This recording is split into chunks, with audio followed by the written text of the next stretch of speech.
Hey everyone, and welcome back to the Coco Nomad channel. And this is the bi-weekly retrospective in which I talk about my successes, any lessons learned, and what's coming up next in the following couple of weeks. So let's go ahead and get started.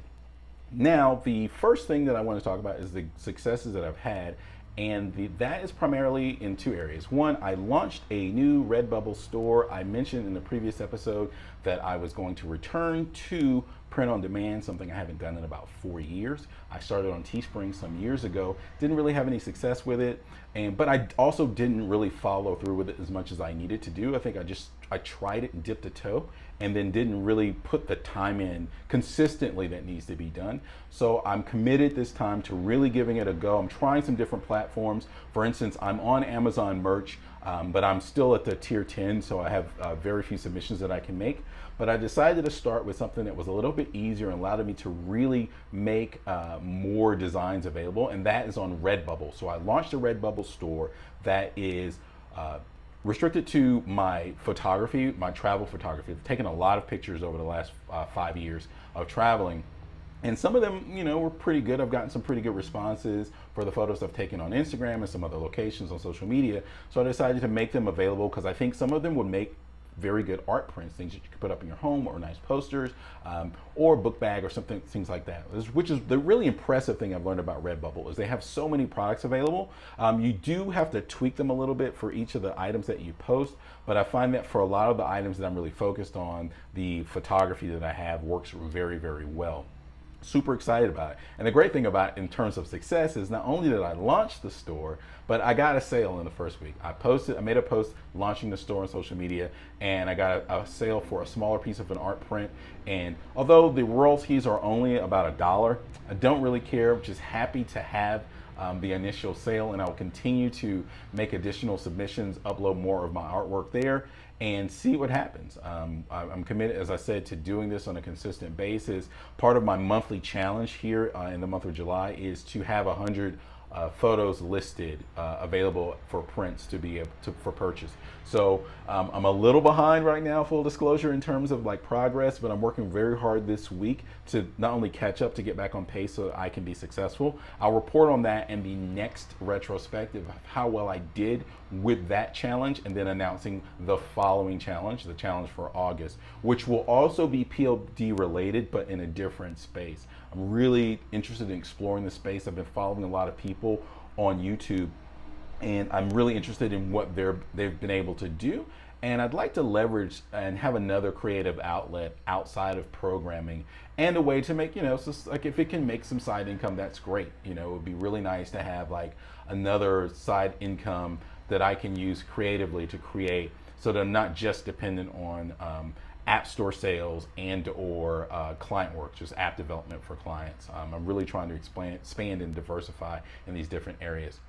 So I'm super excited about that. I'll drop a link to the store so that you can also take a look at what is available if you want to support, and you see a nice art piece that you like and think that will look good on your wall or in your office or something like that. Please make a purchase. I really appreciate it. So let's move on to the next successful item, and that is the redesign for the Reflexes app that I've been working on. As a reminder, if you don't know, this is an app that I pivoted on with a client. We started working on another sports app, but because of the quarantine this year, weren't really able to do that and pursue it, put that on hold. We decided to create something that would be fun and engaging that people can do in their homes, regardless of their current status.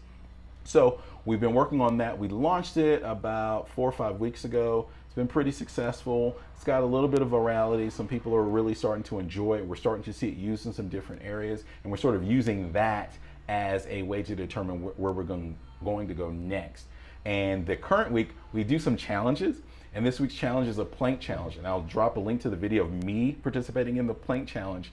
It's another YouTube video. It's actually tougher than I thought, honestly. I thought it was gonna be easy because as part of my regular workout routine, I do a lot of planks, so I figured, oh, this is gonna be a piece of cake. Nah, no. 30 seconds.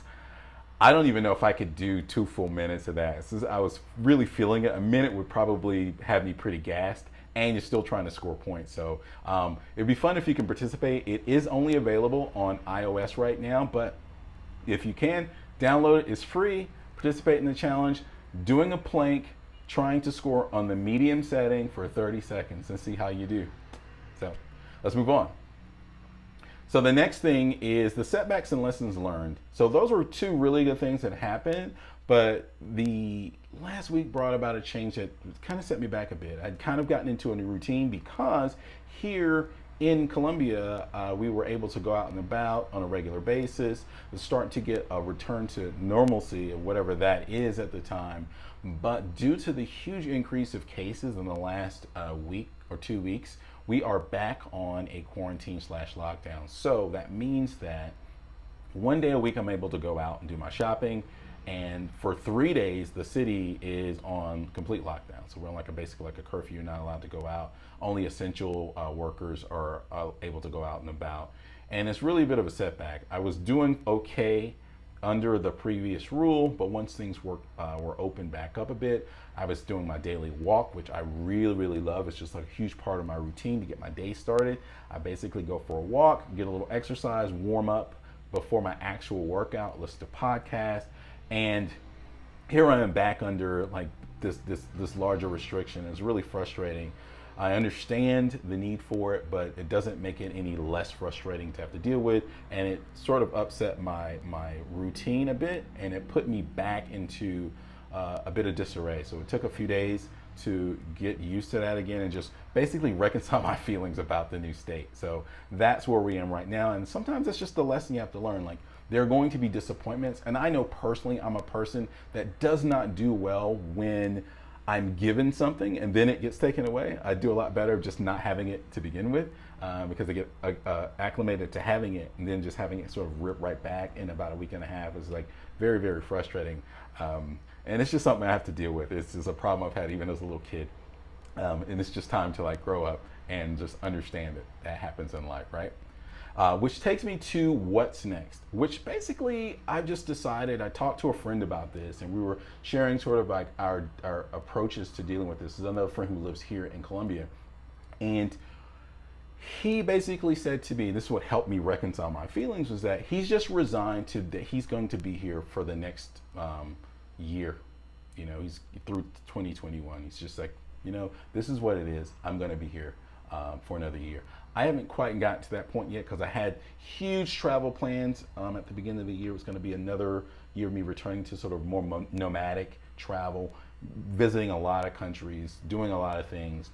And then with the quarantine, I at least thought, okay, I'll be here for a while, and then I'll go to Mexico for a bit, and then I can go to Tanzania and maybe South Africa and a couple of other places. And now all of that feels like it's off the table. So I'm resigned to being here at least through the end of the year, and I'm just mentally prepared myself for the fact that, I mean, it's far worse places to be. I mean, don't get me wrong, this is not a bad thing that I'm staying in Colombia until the end of the year at all. I mean, the weather's great, the food's great, cost of living is really affordable. Things are going well. In fact, I'll be doing a video I'll be dropping today, recording as well, about the cost of living, sharing how much I've been spending the last 6 months since I arrived at the beginning of the year, which is a bit different than previous times, so we'll see how that goes. So that does it for this particular retrospective. I will be back in a couple of weeks, and there will be some additional videos in between, hopefully, that will be about more specific things related to business, life, and travel. If you find value in this video, please click the like button to help other people find it, and click subscribe so you can be notified of additional videos when they're available. Talk to you next time. Take care.